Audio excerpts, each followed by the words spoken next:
Hello everyone, and welcome to the lecture on Middle English influences. I've referenced a few of these influences in previous lectures, so hopefully you won't be too lost. But again, at any time, just pause the video, replay it, do whatever you need to do. So the first influence we'll be speaking of will be that of the printing press.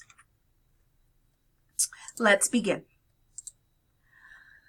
In 1476, William Caxton brought the printing press using movable type to England from the Low Countries, allowing for dissemination of multiple copies of books throughout England, as opposed to unique manuscripts, which had very limited distribution.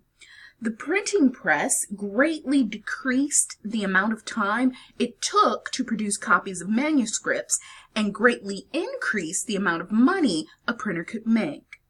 This also meant that more books were available to help increase the literacy level of England. The books had to be printed in a dialect and use a conventional spelling that could be understood by all. Thus, the language of the text became the responsibility of the publisher and might be divorced from the speech of the author. Caxton also wanted to appeal to the nobility, who would be his primary customer base, and they found that the East Midland dialect was more palatable. So previously, I spoke to you about the Norman Conquest and the start of the Middle English period. Let's delve into that influence a bit more. A really significant cultural factor at this time is that Norman rule initiated a diglossic situation in England with the introduction of French as the prestige language. And there's that term again, diglossic. The Normans who invaded England in 1066 were descended from the Scandinavians who settled in France in the 9th and 10th centuries. In fact, Norman is actually an amalgamation of North and Man, which indicates their Scandinavian heritage. In such a short span, they adopted French language and customs and became Christianized. They adopted a new identity, yet they had much in common with the Viking invaders of Northeast England. If you break down the arbitrary geographical borders of Europe up to this point, the story of English has been a story of conflicts between anthropologically similar cultural groups across Northern Europe. We think today of the English, French, and Danish being very different and having separate identities, but the difference was much smaller in the Middle Ages. In fact, that's probably why Harold, with an A, of Norway, and William felt that their claims to the English throne was valid. The ties and similarities between the cultures were greater than their differences. Remember, William replaced the English nobles at court with his own supporters to reward their loyalty and ensure that he would not be surrounded by disgruntled English who would be tempted to lash out or seek vengeance. With the influx of French nobles came their language. The Normans, after all, would not have used English on the continent, so why should they use it in England? As a result, French became the prestige language and the official language of the social elite. Now, just because French was perceived as the higher language doesn't mean that people gave up English. Something like 90% of the population continued to speak English, mostly peasants, artisans, and laborers who would have had to have contact with nobility, and of course they didn't. Later in the period, as more Normans came to England and took control of lands, they started to interact more with the English people, even intermarrying. And so later in the Middle Ages, we see French becomes much more widespread. But it's still not the most commonly spoken language. It's very much a diglossic situation in medieval England. From the aristocracy side, there wasn't really an interest in learning English. They didn't have many personal interactions with peasants or artisans, so they didn't find much need to learn the local language. High church officials were likewise indifferent. They communicated through Norman French or Latin. They weren't antagonistic toward the language, just indifferent. William the Conqueror tried to learn English at 43 so he could appeal to his people better, but he wasn't successful. As we move later into the Middle Ages, we start to see monarchs using English as a political move. But we'll talk more about English identity and nationalism in a future lecture. French-speaking Norman troops were stationed in several areas in England, which contributed to the cultural and linguistic exchange, but we don't have definitive records about whether they learned to use English. The French language had quite a desirable reputation in Anglo-Norman England. All the nobility spoke it, so naturally it was associated with gentle birth, refinement, civility, all these things that create insecurity and envy in people of lower social rank. People who spoke French were also considered worldly and cosmopolitan. To be able to move in these upper social circles, one had to be wealthy or educated, and if one was educated, surely he would know French and Latin so that he could engage in his very important business. Even though French was a marker of social superiority in England, Latin was still used for official purposes like record keeping. It was, after all, a lingua franca across the European continent, and as such, extremely functional. We see more and more documents appearing in French, however, until the 14th century, when French started to lose its prestige. Now I want to shift gears a bit and look at 3 significant events that played a major role in the rise of the English language in medieval England. The 100 Years' War, the Black Death, and the Peasants' Revolt. Okay, so we'll look at these 3 items chronologically, starting with the 100 Years' War. You'll notice, of course, that these events kind of overlap to some degree, and they aren't isolated by any means.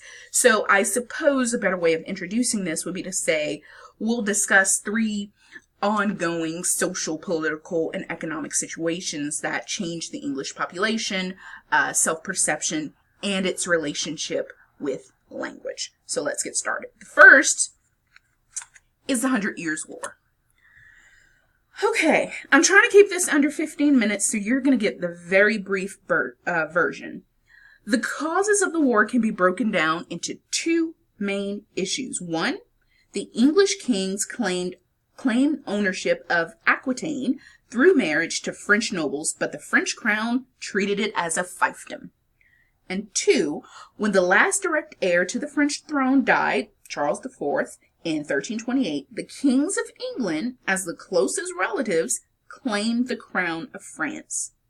Over the span of this war, which I'm sure you've noticed actually lasted longer than 100 years, there were several English victories, one of which was famously dramatized by Shakespeare, but there were also many setbacks. Now, interestingly enough, there wasn't a resolution to the 100 Years' War. There's no peace treaty. It just kind of fizzled out. Eventually, the English withdrew because they saw it as a no-win scenario, and the French didn't pursue the conflict further. I should also note that the English suffered quite a lot of casualties over the course of this war. The estimated death toll for French and English was 3.5 million, but when we consider that the highest estimates of England's population in the 14th century was 7 million, that number becomes more meaningful. Whenever a population dip happens, there are bound to be long-reaching effects. So combined with the other 2 events that we're going to be talking about, the Black Death and the Peasants' Revolt, the change of population led to a change in language. How? Well, the English victories were such that the English started to develop a national identity. And so then they began to see themselves not as Northerners or Londoners. They were all English, united under the same crown and the same goal. And when we see patriotism and nationalism like this emerge, it's not uncommon to see a flourish of pride and eagerness to embrace all the things that add up to a national identity. And in this case, one of those things was the pride and acceptance of the English language. Okay. Another factor of the rise of English is that the English were warring with the French. So naturally, they would express distaste for things that represented their enemy, which meant casting off the enemy's language. And so we have these factors contributing to the rise of English and the decline of French. Okay. The next event we want to talk about, the Black Death, which I'm sure you all have heard about. So the Black Death, or the King's Death, as it was called, decimated England's population again and again. The first cases of the Black Death appeared in England in 1348, and it cropped up again every few years for the next 300 years. Roughly 1/3 of England's population perished in the Black Death, with resulting social turmoil. Labor shortages were severe. Surviving workers demanded higher pay for their labor.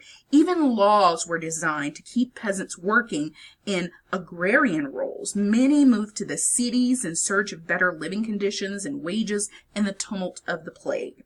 The plague's impact on England's population demographics ultimately contributed to the change in perception of the English language.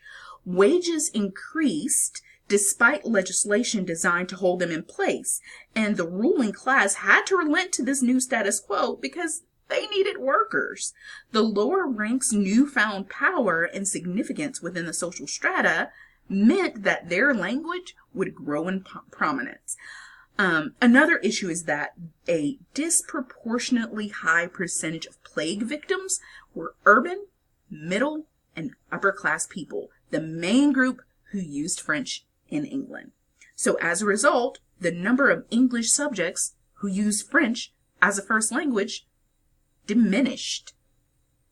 Most striking, however, with this is that English became the language of grammar schools, which middling ranks would have attended, right? So population is decimated, the French-speaking population is hit hard, and all that's left, the English-speaking population.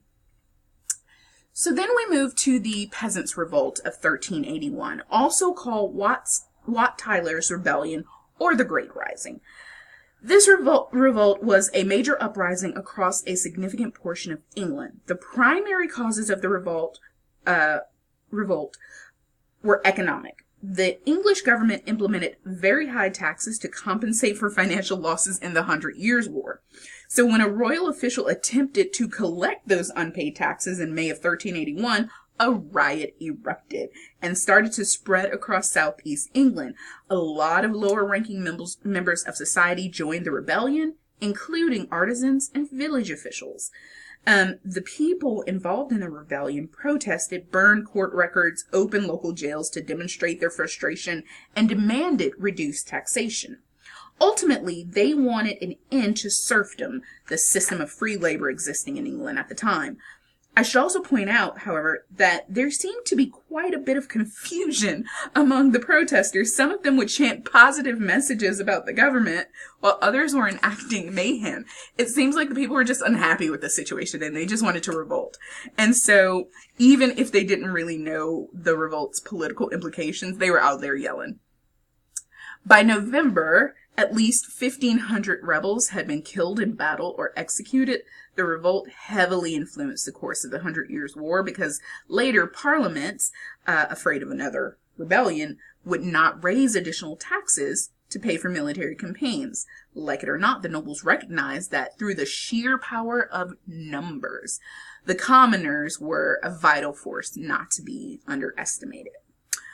So, near the end of the 14th century, there are other events that impacted the language and literacy, but they tend to attract less historical attention. We have 1391, the Commons, the Parliament petitioned the king unsuccessfully to make serf literacy illegal, so it was illegal for poor people to learn. 1401, Parliament passed an act for the burning of heretics. In 1407, the use of English in any area with the church's domain was prohibited. None of that stuck. And what we instead saw was a system restricting methods of communication, and that's never going to last. So, those are our influences. It was long, I know, But thanks for listening. I'll talk to you guys later. Have a great, great day.